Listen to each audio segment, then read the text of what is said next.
বলছেন আল্লাহর নবী বললেন না বেলাল না, আল্লাহ যখন আমাকে জান্নাতে দেবেন আমি সর্বপ্রথমে জান্নাতে ঢুকবো। আল্লাহ আমার একটা লাল উটের উপরে আমাকে বসিয়ে দেবেন, ওই লাল উটের উপরে বসে আমি জান্নাতের ভিতরে আস্তে আস্তে যাব। তবে বেলাল ওই জান্নাতে যে উট নিয়ে যাব, যে উটের পিঠে বসে থাকবো, ওই উটের রশিটা দড়িটা তোমার হাতে থাকবে রে বেলাল। ও বেলাল, দড়ি থাকার কারণে, রশি থাকার কারণে বেলাল আমার আগেই তুমি জান্নাতে ঢুকে পড়বে। জোরে বলেন। মোহাব্বত করুন, ভালোবাসুন। কার সঙ্গে? রসুলের সঙ্গে। সারাদিন আল্লাহ আল্লাহ করবেন, জান্নাত পাবেন না। আল্লাহ বলেছেন ও আতিউল্লাহ ওয়া আতিউর রাসূল। একটা সুন্নাত নেই, কিছু নেই, দাড়ি নেই, টুপি নেই, জামা নেই, কিচ্ছু নেই যে আমি কাউকে মানবো না। আল্লাহ করেছেন, আল্লাহকে মেনে চলবো না। আল্লাহ নিজেই বলেছেন ও আতিউল্লাহ ওয়া আতিউর রাসূল। আমার নবীর আগে ইত্তেবা কর, নবীর অনুসরণ কর। কারণ আমার নবী 63 বছর জিন্দেগিতে নবী কোরআনের বাইরে কোনো কাজ করেননি। সাহাবারা জিজ্ঞাসা করলেন আম্মা জানকে, মা আয়েশা সিদ্দিকাকে জিজ্ঞাসা করলেন রসুল সম্পর্কে বলেন। আম্মা জান বললেন তোমরা কি কোরআন পড়তে জানো না? সাহাবাদেরকে জিজ্ঞাসা করছেন মা আয়েশা সিদ্দিকা রাদিয়াল্লাহু তাআলা আনহা, তোমরা কি কোরআন পড়তে জানো না?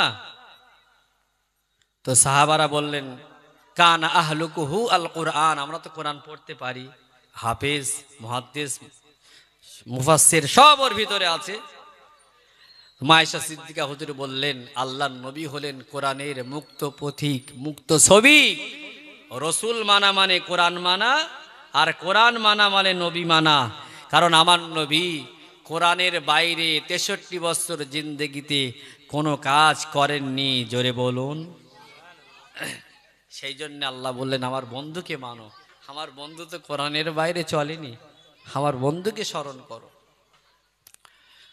আল্লাহ বলেন ইয়াউমা নাকুলু লিজাহান্নামা হাল ইমতালাতি ওয়া তাকুলু হাল মিন মাজিদ। আল্লাহ পাক কোরআন পাকের ভিতরে জানিয়ে দিলেন 26 নম্বর পারা 18 নম্বর পৃষ্ঠা সূরা কাফে আল্লাহ জানিয়ে দিলেন জাহান্নামকে আল্লাহ জিজ্ঞাসা করবে ও জাহান্নাম তুমি কি ভর্তি হয়ে গেছো? তুমি কি পরিপূর্ণ হয়ে গেছো? তোমার ভিতরে কি আর কোনো জায়গা আছে? জাহান্নাম বলবে আল্লাহ বহুদিন ধরে আপনি আমার ক্ষুধার্ত রেখেছিলেন আল্লাহ, বহুদিন আমাকে খেতে দেননি আল্লাহ, বহুদিন আমি ক্ষুধার্ত ছিলাম আল্লাহ।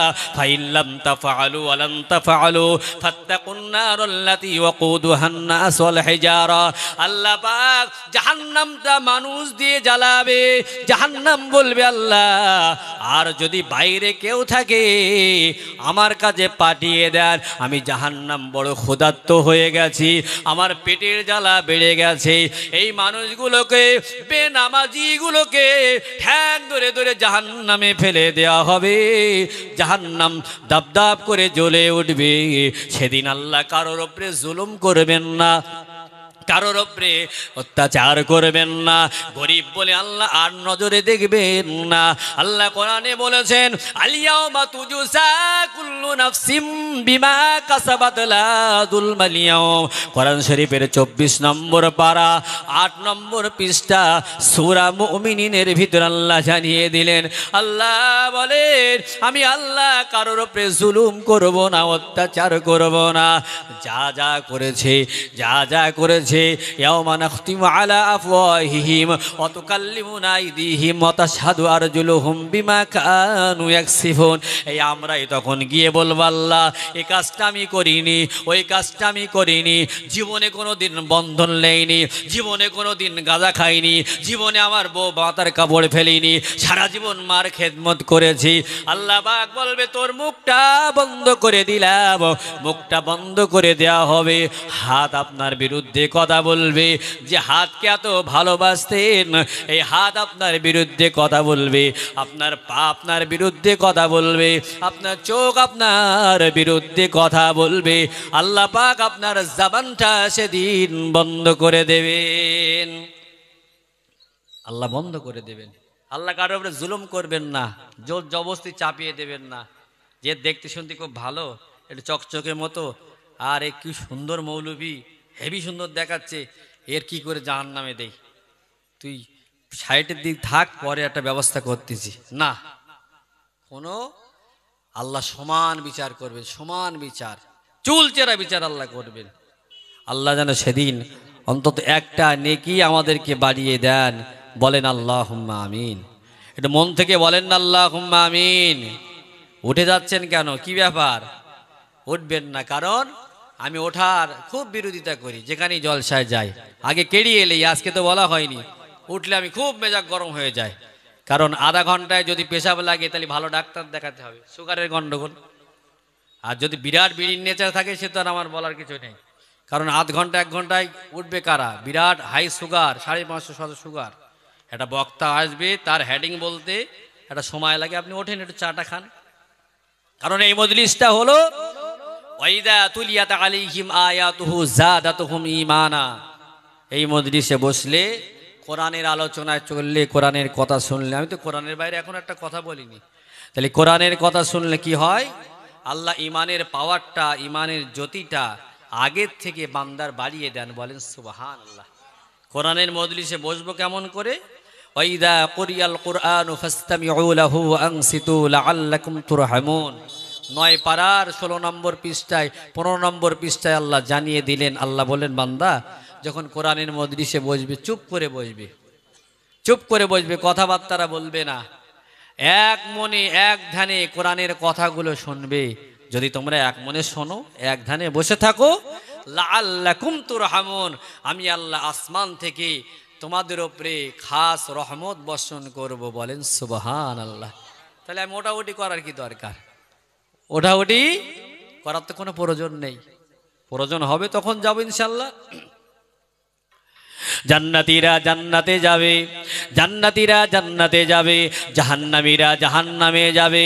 জান্নাতীরা জান্নাতীদেরকে জিজ্ঞাসা করবে, জাহান্নামীদেরকে জিজ্ঞাসা করবে। ওয়ানাদা আসহাবুল জান্নাতি আসহাবান নারি আন ক্বাদ ওয়াজাদনা মা ওয়া'দানা রাব্বুনা হাক্কান ফাহাল ওয়াজাদতুম মা ওয়া'দা রাব্বুকুম হাক্কা। জান্নাতীরা বলবে জাহান্নামীদেরকে, ও জাহান্নামীরা, আল্লাহ যে আমাদের সঙ্গে ওয়াদা করেছিলেন সব একটা একটা করে পেয়ে গেছি। আল্লাহ বলেছিলেন মাছের কলিজা দিয়ে প্রথম নাস্তা করাবেন। আল্লাহ বলেছিলেন জান্নাতে এমন জায়গা দেবেন পৃথিবীর থেকে 10 গুণ বড় হবে, তাও পেয়ে গেছি। আল্লাহ বলেছিলেন সপ্তাহে সপ্তাহে রূপটা পাল্টে যাবে, তাও পেয়ে গেছি। আল্লাহ বলেছিলেন 70 জন হুর দান করা হবে, তাও পেয়ে গেছি। ও জাহান্নামীরা, আমার আল্লাহ তোমাদের সঙ্গে যে ওয়াদা করেছিলেন ওই ওয়াদাকে আল্লাহ পূরণ করেছে। জাহান্নামীরা মাথা হ্যাট হয়ে যাবে। এক গ্রামে বাড়ি, এক পাড়ায় বাড়ি, এক জায়গায় বসবাস করতেন। জাহান্নামীরা দেখবে জান্নাতীদের সামনে ভালো ভালো খাদ্য দেওয়া আছে, ফলমূল রাখা আছে, চারিদিকে শুধু খাওয়ার ব্যবস্থা, খাওয়ার ব্যবস্থা। জাহান্নামীরা বলবে ওয়ানাদা আসহাবুন নারি আসহাবাল জান্নাতি আন আফিদু আলাইনা মিনাল মাই আও মিম্মা রাযাকাকুমুল্লাহ। ও জান্নাতীরা, এক জায়গায় চাষ করতাম, এক আলি 2 ভাই চাষ করতাম, আজকে জাহান্নামী হয়ে গেলাম, আজকে জাহান্নামে চলে গেলাম। ও জান্নাতীরা, তোমাদের সামনে অনেক ফলমূল আছে, আল্লাহ অনেক নিয়ামত তোমাদেরকে দিয়েছে, একটু যদি আমাদেরকে দাও, একটু যদি আমাদেরকে দাও, আমরা বেঁচে যাব, আমাদের পেটের ক্ষুধাটা নিবারণ হবে।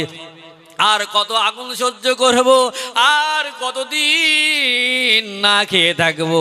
বছর পার হয়ে গেল, কিছুই খেতে পারলাম না। আল্লাহ মরণও দেন না, আল্লাহ মৃত্যু দেন না। কিছু দাও ভাই, কিছু একটু ছুঁড়ে দাও ভাই। জান্নাতীরা সেদিন বলবে ক্বালু ইন্নাল্লাহা হাররামাহুমা আলাল কাফিরিন। আল্লাহ পাক জান্নাতের খাদ্যটা তোমাদের জন্য হারাম করে দিয়েছে। জান্নাতের খাদ্যটা তোমাদের আল্লাহ নিষেধ করে দিয়েছে। জাহান্নামীরা বলবে ভাই কেন আল্লাহ নিষেধ করে দিলেন? জান্নাতীরা বলবে আল্লাযীনা ইত্তাখাযু দীনাহুম লাহওয়া ওয়া লাইবা ওয়া গাররাতুহুমুল হায়াতুদ দুনিয়া। দুনিয়ায় সামান্য একটা জিন্দেগি পেয়ে, সামান্য একটা সময় পেয়ে তোমরা একটা খেলনা মনে করেছিলে, এত লাপানে শুরু করেছিলে যুবক, ভালো প্যান্টটা কিনে এখানে ছিঁড়লে ওখানে ছিঁড়লে, এখানে কাটলে ওখানে কাটলে, বেদিনদের মতো চুল কত স্টাইল করলে, ওই মেসির মতো রোনাল্ডোর মতো বিভিন্ন খেলোয়াড়দের তুমি অনুসরণ করলে, নবীর সুন্নাতটা তোমার মাথায় ঢুকলো না রে যুবক। তুমি যাদের অনুসরণ করলে, যাদের মতো করে চুল কাটলে, যাদের মতো করে মোবাইলটা ব্যবহার করলে, যারা নায়ক নায়িকা ওই যে জাহান্নামের কীট শাহরুখ খান সালমান খান তাদের মতো ছেঁড়া প্যান্ট পরে তুমি ঘুরলে যুবক, ওদের সঙ্গে তোমার হাসর নাসর হবে। রাসূল বললেন মান তাসাব্বাহা বিকওমি ফাহুয়া মিনহু, যে যার অনুসরণ করবে তার সঙ্গে তার হাসর নাসর হবে। দুদিন একটু বাহাদুরি করছো, একটু লাফালাফি করছো, এবং প্যান্ট পরেছো, প্যান্টটা খুলে একেবারে নিচের দিকে চলে গেছে, লজ্জায় স্থান কিছুটা দেখা যায়। এই অবস্থায় রাস্তায় বাপের সামনে, মায়ের সামনে, চাচার সামনে, শিক্ষকের সামনে ঘোরাঘুরি করো যুবক, তুমি তৈরি থাকো, তৈরি থাকো যুবক। আল্লাহ ছাড় দেবেন না, আল্লাহ ছাড় দেবেন না। খাদ্য সামনে থাকবে, খাদ্যটা তোমার জন্যে আল্লাহ হারাম করে দেবে। আল্লাহ বলে বান্দা বারবার খেতে চাইছে, দে বান্দাকে বছরের পরে খেতে দে। ইন্না শাজারাতাজ যাক্কুম তুআমুল আসীম কালমুহলি ইয়াগলি ফিল বুতুন। 25 পারার 16 নম্বর পৃষ্ঠার শেষের দিকে সূরা দুখানের একটি আয়াত বললাম। যাক্কুম বলে একটা ফল আছে, ওই ফলটা জাহান্নামীদেরকে খাওয়ানো হবে। খাওয়ার সঙ্গে সঙ্গে পেটের নাড়ি ভুড়ি গুলো গরমে ছিঁড়ে ছিঁড়ে পিছনের দরজা দিয়ে বার হয়ে যাবে, গলা দিয়ে বার হবে, নাক দিয়ে বার হবে। বান্দা চিৎকার করতে থাকবে, বান্দা চিৎকার করলে জাহান্নামীরা অতিষ্ঠ হয়ে যাবে। আমার আল্লাহ পাক রব্বুল আলামিন বলবেন আমার বান্দার মাথায় গরম পানি ঢেলে দে। গরম পানি মাথার উপরে ঢেলে দেওয়া হবে। গরম গরম পানি জোর করে করে পানি পিপাসার জন্য খাওয়ানো হবে। তোমাদের পায়ে ধরে বলি যুবক, সেজদা দাও যুবক। আল্লাহ তোমার কপালটা সেজদার জন্য বানিয়েছে। তোমাদের পা দুটো আগিয়ে যাও যুবক, যা করেছো তওবা করো যুবক। তওবা যদি করো, ফাস্তাগফিরু রাব্বাকুম ইন্নাহু কানা গফফারা ইরসিলিস সামাআ আলাইকুম মিদরারা। আল্লাহ 29 পারার ভিতরে জানিয়ে দিয়েছেন, কেউ যদি তওবা করে আমার আল্লাহ প্রথমে তার গুনাহ মাফ করে দেন, আমার আল্লাহ 2 নম্বরে তার উপরে রহমত বর্ষণ করে। তওবা করলে আল্লাহ তার সন্তানকে নেক সন্তান বানিয়ে দেন। তওবা করলে আল্লাহ তার কোনোদিন রিজিকের অভাব দেন না। তওবা করলে 5 নম্বরে আল্লাহ তাকে জান্নাতি বানিয়ে দেন। জোরে বলেন। পুরো তওবা যদি মুখস্থ না থাকে, আস্তাগফিরুল্লাহ আস্তাগফিরুল্লাহ এটা তো আমরা বলতে পারেন না। এই ছোট্ট কথাটাই বলবেন, 5টা গুনাহ আছে, গুনাহ মাফ হবে, আল্লাহ আপনার উপরে রহমত বর্ষণ করবে, সন্তান খারাপ ছিল নেক হয়ে যাবে। 4 নম্বরে রিজিকের ব্যবস্থা করবেন। 5 নম্বরে আল্লাহ আপনার জন্যে জান্নাতের 8টা দরজা খুলে দেবেন। বলেন না সুবহানাল্লাহ। লোকের কথা আলোচনা না করে, যে লোকের সমালোচনা করে দেখবেন শুধু সে একজনের করে না, সারা দেশের মানুষের সমালোচনা তার মুখে লেগেই আছে। তার কাজটাই হলো এই, তার কোনো কাজ নেই, এই কাজ, এই শয়তানি কাজের জন্যই সে 4 দোকানে বসে আছে। যে দেখবেন এর কথা ওর কথা বলা বলি করছে, আপনার সাথে অন্য লোকের কথা বলছে, ভাববেন আপনার কথাটাও অন্যজনের সাথে সে বলে। একদম ভাববেন খুব মিষ্টি মিষ্টি করে বলছে, ভালো করে ভাববেন সেও আপনার গীবত গেল্লা আবার তার সাথে গিয়ে করছে। মানে তার কাজটাই হলো এই। এরা হলো মুনাফিক। ইন্নাল মুনাফিকিনা ফিদ দারকিল আসফালি মিনান নার। জাহান্নামের একদম নিচে, মাঝামাঝি না, একটু উপরের দিকে না, পুরো নিচে জাহান্নামের নিচে থাকবে কারা? কাফের থাকবে, মুশরিক থাকবে, ইহুদি নাসারা না, সর্বনিম্ন জায়গায় থাকবে কারা? মুনাফিক। আসুন একটু দরুদ পাঠ করি। আল্লাহুম্মা সাল্লি আলা ওয়া আলা আলি সাইয়্যিদিনা।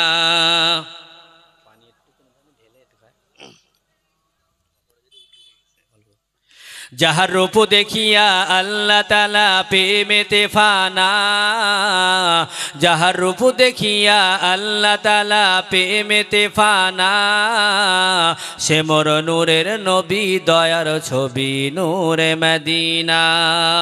যাহার রূপ দেখিয়া আল্লাহ তাআলা প্রেমেতে ফানা, সে মোর নবী দয়ার ছবি নূরে মদিনা। ও আমার দয়ার নবীর মিসাল কবু শেষ হবে না, ও আমার দয়ার নবীর মিসাল কবু শেষ হবে না। মোদের শান্তিদাতা মুক্তিদাতা প্রেমের ঠিকানা। মোর নবীজির রূপ দেখিয়া হুরবালারা বলে, মোর নবীজির রূপ দেখিয়া হুরবালারা বলে, এমন সুরাত আমরা কভু দেখিনি সৃষ্টিকুলে, দেখিনি সৃষ্টিকুলে। মৌমাছিরা নবীর নামে দরুদ পড়ে বলে, নবীর নামের মতো মধু নেই যে কোনো ফুলে, নেই যে কোনো ফুলে। আমার নবীর নূরে, আমার নবীর নূরে আলোকিত সারা জামানা, আমার নবীর নূরে আলোকিত সারা জামানা। মোদের শান্তিদাতা মুক্তিদাতা প্রেমের ঠিকানা। যাহার রূপ দেখিয়া আল্লাহ তাআলা প্রেমেতে ফানা, সে মোর নূরের নবী দয়ার ছবি নূরে মদিনা। আল্লাহুম্মা সাল্লি আলা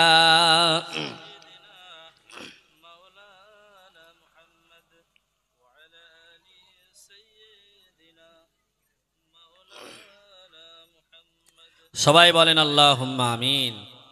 আল্লাহ রাব্বুল আলামিন বলেছেন সুম্মা লা ইয়ামুতু ফিহা ওয়ালা ইয়াহইয়া।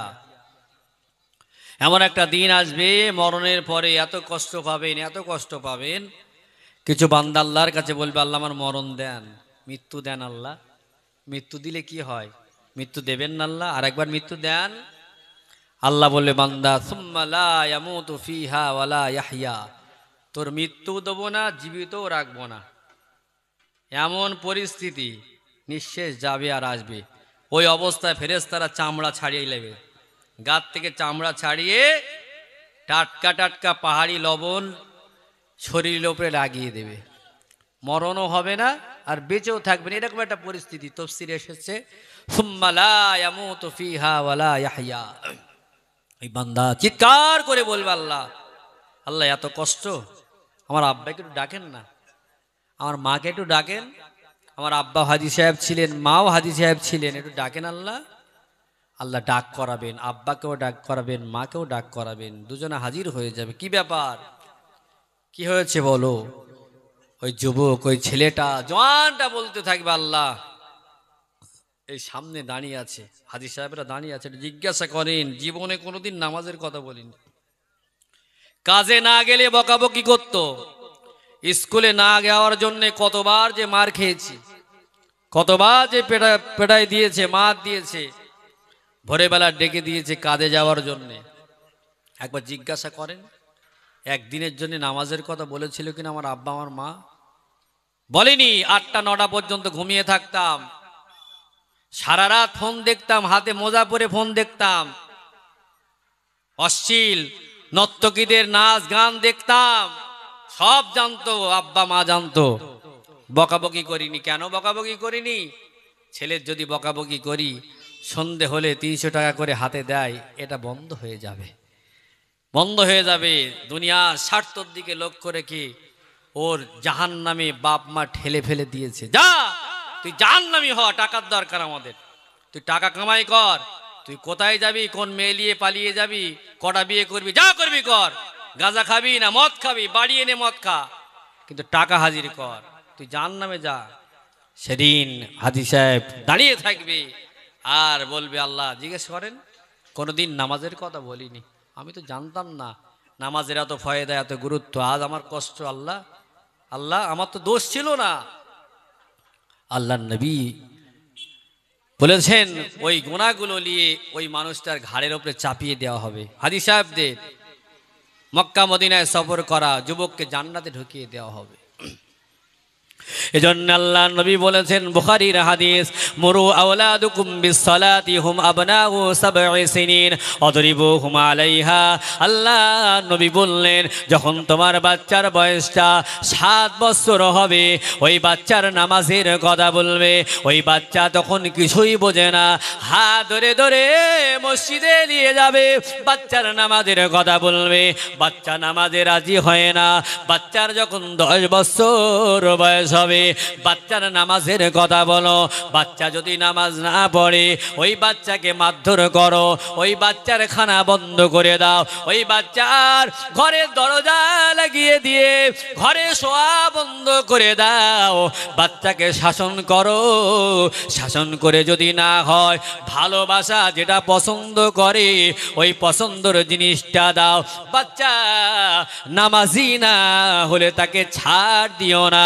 একজন বুকে হাত দিয়ে বলবেন, ছেলে নামাজ পড়ে না বলে ছেলেকে মেরেছিলাম, ভাত বন্ধ করে দিয়েছিলাম, ঘর থেকে বার করে দিয়েছিলাম। একজন পাওয়া যাবে না 8 বছর 10 বছর বয়সে, বরণ কেদাটা চাপা দিয়ে ভোরের বেলা শীতের সময় আমরা নামাজ পড়তে যাই, কচি যদি উঠে যায়, কেদাটা ভালো করে চাপা দিয়ে রেখেছি, ঠান্ডা লেগে যাবে, সর্দি লেগে যাবে।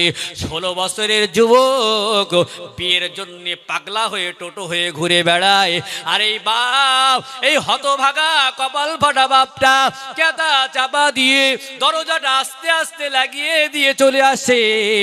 কচির ঘুমের ক্ষতি হবে, কচি সকালবেলা কাজে যাবে, ভোর 3টে 4টে যদি ডেকে দে, ভোর বামন করে ছেলেটা এত রাত জেগে জেগে শুলো, এখন ওর নামাজের বয়স হয়নি, এত তাড়াতাড়ি নামাজ পড়বে কেন? ওটা বুড়োদের কাজ, আমাদের কাজ আমরা সেরে নেব, ইমাম সাহেব মুয়াজ্জিন সেরে নেব, এই মনে মনে করে ছেলেকে পাকিয়ে ফেলেছে। এখন হজ করে এসে ছেলেকে বলে, বাবা নামাজ পড় বাবা। ছেলে বলছে, আব্বা ভালো জিনিস, নামাজ কি আর খারাপ জিনিস? ওটা তো ভালো জিনিস, আমি জানি। আর একদিন হাজী সাহেব ধরে বলছে, বাবা নামাজ পড়, বাবা নামাজ পড়। ওই ছেলেটা মার কাছে এসে বলছে, মা আব্বাকে নিষেধ করে দিও, যেখানে সেখানে শুধু নামাজের কথা বলে। হাজী সাহেব ছাড়া বান্দা নয়। আর একদিন বলে, বাবা আমি হাজী সাহেব লোকে খারাপ বলে, তুই মাতালের মতো ঘুরে বেড়াস, বাবা নামাজ পড়। ছেলে বলে, আব্বা বন্ধুরা থাকে, বান্ধবীরা থাকে, যেখানে সেখানে তুমি নামাজের কথা বলো, আমার মাথা হ্যাট হয়ে যায়, আমি বিরাট লজ্জায় পড়ে যাই। এমন একটা কিছু করতে হবে, একটা দিন এমন একটা কিছু করব, লজ্জায় তুমি আর মাথা তুলতে পারবে না, সবার সামনে আর আমার লজ্জা দিতে পারবে না, আর নামাজের কথা বলতে পারবে না। ছেলে বোঝাতে চাইছে, ছেলে বলতে চাইছে, কোনোদিন গায়ে হাত তুলবো, বারবার নামাজের কথা বলার স্বাদ তোমার আমি মিটিয়ে দেব। ছেলে এখন পাকা হয়ে গেছে, ছেলে এখন নেশায় ডুবে গেছে। কথা বলেন ঠিক না বেঠিক? বলার কথা ছিল কখন? 7 বছর বয়সে। আপনি তো বলছেন 30 বছর বয়সে। কাজ হবে? হ্যাঁ, জ্বর হয়েছে আর আপনি শুধু ভিটামিন খাওয়াচ্ছেন, চুলকোনা হয়েছে জ্বরের বড়ি খাওয়াচ্ছেন, হয়? উল্টো কাজ করলে হবে? যখন যেটা অ্যান্টিবায়োটিক লাগবে তখন তো দিতে হবে। ছোটবেলায় মারেন ধরেন, ফের আব্বা বলে ডাকবে, মা বলে ডাকবে, কই এখন মারেন দিন দেখি, রাজ করেন দিন দেখি। আল্লাহ আমাদের প্রত্যেক যুবকদেরকে হেদায়াত দান করেন। সবাই বলেন আল্লাহুম্মা আমিন। হুকবার হুকবার 2,88,000 বছর জাহান্নামে থাকতে হবে এক ওয়াক্ত নামাজ কাজা করার জন্য, কোনো ছাড় নাই, ছাড় নাই। যদি দাঁড়িয়ে না পারেন, বসে বসে না পারেন, শুয়ে, ইশারায় ইশারায়, যেভাবে হোক নামাজ আদায় করতে হবে। মাপ নেই, মাপ নেই, মাপ নেই, মাপ নেই, লিখে রাখেন, কারোর জন্য মাপ নেই। আল্লাহ আমাদেরকে হেফাজত করেন, মাহফিলকে কবুল করেন, বলেন আল্লাহুম্মা আমিন। নবীকে একটু মহাব্বত করি, ভালোবাসি। হযরত আবু বকর সিদ্দিক রাদিয়াল্লাহু তাআলা আনহুর কথা প্রথমে শুরু করেছিলাম। আল্লাহ পাকের নবীর প্রথম খলিফা হযরত আবু বকর সিদ্দিক ছোটবেলার বাল্য বন্ধু। তিনি যখন ইসলাম কবুল করলেন, ইসলাম কবুল করার পরে একজন একজন করে 38 জন হয়ে গেল। 38 জন দিনের দাওয়াত যখন নিলেন, হযরত আবু বকর সিদ্দিক ঈমানের জজবা এসে গেল। ইয়া রাসূলুল্লাহ, ইয়া হাবিবাল্লাহ, গোপনে গোপনে কেন, গুহার ভিতরে কেন, ঘরের ভিতরে কেন, বাইরে গিয়ে ইসলামের দাওয়াত দেব? আমার রাসূলুল্লাহ বললেন, আবু বকর, মানুষ নতুন কথা শুনলে মারধর করবে, জুলুম করবে। ও আবু বকর, একটু সবর করো, ধৈর্য ধরো। হযরত আবু বকর সিদ্দিক যেন থাকতে পারলেন না, দপ করে জ্বলে উঠল। বারবার যখন বলেন, আল্লাহর নবী রাজি হয়ে গেলেন। আবু বকর সিদ্দিকের নেতৃত্বে সবাইকে নিয়ে রাসূলুল্লাহকে খানায় কাবার পাশে বসিয়ে দিয়ে প্রত্যেক গেটে গেটে একজন করে দাঁড়িয়ে গেলেন। হযরত আবু বকর সিদ্দিক নেতৃত্ব দিতে লাগলেন। যে দরজা দিয়ে ঢোকে দ্বীনের কথা বলতে লাগলেন, কালেমার কথা বলতে লাগলেন, রাসূলের কথা বলতে লাগলেন। কাফের মুশরিকেরা হতভম্ব হয়ে গেল। জীবনে আমরা শুনিনি, আমার বাপরাও শুনিনি, আমার দাদুরাও শুনিনি, এই আবু বকর এত ঠান্ডা ছেলে, মুহাম্মদ এত ঠান্ডা ছেলে, এরা কি পাগল হয়ে গেল? এমন করে লাত উজ্জা এত বড় বড় 360টা ঠাকুরকে অপমান করে এরা কি বলতে চায়? ঠাকুর কেন ভাঙতে চায়? আবু বকরকে মার দিলে, আবু বকরকে ভালো করে ধরলে শাহিদ হয়ে যাবে। উতবা বলে একজন কাফেরদের যুবক ছিল, কাফেরদের নেতা ছিল। এক জায়গায় মাশওয়ারা করে আলোচনা করে হযরত আবু বকর সিদ্দিককে পাকড়াও করলেন, ধরে ফেললেন। ওই কাবা ঘরের পাশে এত মার শুরু করলেন, এত মার মেরে মেরে মেরে মেরে তাদের স্বাদ মিটল না, মনের আশা মিটল না। জুতো পাই দিয়ে, খড়ম পাই দিয়ে বুকের ওপরে দাঁড়িয়ে গেলেন। বুকের ওপরে দাঁড়িয়ে ডোলে ডোলে ডোলে ডোলে বুকটাকে পেশাই করে দিলেন, মেরে দেওয়ার পরিকল্পনা করলেন। এবার মুখের ওপরে দাঁড়িয়ে উঠলেন, চোখগুলো নাকগুলো যেন ছিন্ন বিচ্ছিন্ন করে দিলেন, রক্তিত হয়ে গেল। কাফের মুশরিকেরা ভেবে নিয়েছে আবু বকর মারা গেছে। আবু বকর সিদ্দিকের গোত্রের লোকেরা মরা মনে করে কাপড়ে জড়িয়ে নিয়ে বাড়িতে চলে গেলেন। কিছুক্ষণ পর আমার নবীর পাগল আবু বকর সিদ্দিক যখন হুঁশ ফিরেছে, আল্লাহর নবী যখন হযরত আবু বকর সিদ্দিক হুঁশ ফিরেছে, পাশের মানুষেরা জিজ্ঞাসা করে, ওই গোত্রের মানুষেরা জিজ্ঞাসা করে, ও আবু বকর, একটু পানি পান করো, শরীরটা কেমন আছে? হযরত আবু বকর সিদ্দিক কোনো কথা শুনলেন না। একটা কথা বারবার বলেন, আমার নবী কেমন আছেন, আমার হাবিব কেমন আছেন, আমার বন্ধু বাল্যবেলার বন্ধু কেমন আছেন? তিনি ভাবলেন, তারা যদি আমাকে এমন করে মারে, আমার নবীকেও মনে হয় মেরেছে। কাফেরের দলেরা আবু বকরের পানি না পান করিয়ে বেরিয়ে গেল। আবু বকর, তোমার কাছে কি শুনতে চাইলাম, কি বললে? সবাই পাশ থেকে চলে গেল। দুনিয়ায় সবাই চলে গেলেও একজন যাবে না, তিনি হলেন মা। মা কোনোদিন পাশ থেকে নড়বে না। মা বলে, আবু বকর, বাবা বেটা খেয়ে নাও, খেয়ে নাও, পানি পান করো বাবা। তোমার হাঁটার ক্ষমতা নাই, চলার ক্ষমতা নাই, তোমার চোখগুলো মুখগুলো দেখার অবস্থা নাই। হযরত আবু বকর সিদ্দিক বললেন, আমার নবীর খবর যতক্ষণ না শুনবো, নবীর কথা যতক্ষণ না আমি শুনবো, আমার হাবিব কেমন আছে, আমি আবু বকর কিছু পান করব না। আবু বকর সিদ্দিকের মাও ছিলেন বেদিন, তিনিও চলে গেলেন। উম্মুল খায়র সালমা, তিনি খবর নিতে গেলেন। নবীর খবরটা ভালো নিয়ে চলে আসলেন। হযরত আবু বকর সিদ্দিক তাও তিনি পছন্দ করলেন না মনের ভিতরে, কারণ কাফেরদের কথা বিশ্বাস করা যায় না। না না না, আমি কারোর কথা বিশ্বাস করব না। সারা দিন কেটে গেল, সন্ধ্যা হয়ে গেল। হাঁটতে পারেন না, চলতে পারেন না, আমি নবী দেখব, নবী দেখব। দুজনের ঘাড়ের ওপরে ভর দিয়ে দিয়ে আমার রাসূলুল্লাহর কাছে পৌঁছে গেলেন। আল্লাহ নবীকে দেখে বারবার মুখে চুমা লাগায়, এই দিকে একবার চুমা দেয়, ওই দিকে চুমা দেয়। আমার রাসূলুল্লাহ হাওয়া করে কাঁদে। হযরত আবু বকর সিদ্দিক বলে, ইয়া রাসূলুল্লাহ, ইয়া হাবিবাল্লাহ, আমার এত কষ্ট, এত কষ্ট সব আমার দিল থেকে মুছে গেছে। আপনাকে দেখে, আপনার চাঁদ মুখখানা দেখে আমি আবু বকর, আমার শরীরটা ভালো হয়ে গেছে। আবু বকর সিদ্দিক একদিন নয়, দুদিন নয়, 1 মাস নবী ছেড়ে আর আসলেন না, নবীর কাছে রয়ে গেলেন। আল্লাহ নবীকে বললেন, নবী, আমার মা যদি কলেমা পড়তেন কতই না ভালো হতো। আল্লাহর নবী দোয়া করলে দোয়া যাওয়ার আগে কবুল হয়। নবী মার জন্য দোয়া করলেন। দোয়া করার সঙ্গে সঙ্গে হযরত আবু বকর সিদ্দিকের মায়ের মনটা এত নরম হয়ে গেল। ওখানেই বসে থাকতে থাকতে রসুলের হাতে হাত দিয়ে তিনিও কলেমা পড়ে নিলেন। আগে ছিল 38 জন, ছিল এখন 39 জন হয়ে গেলেন। একটু খুশি হয়ে বলা যাবে না?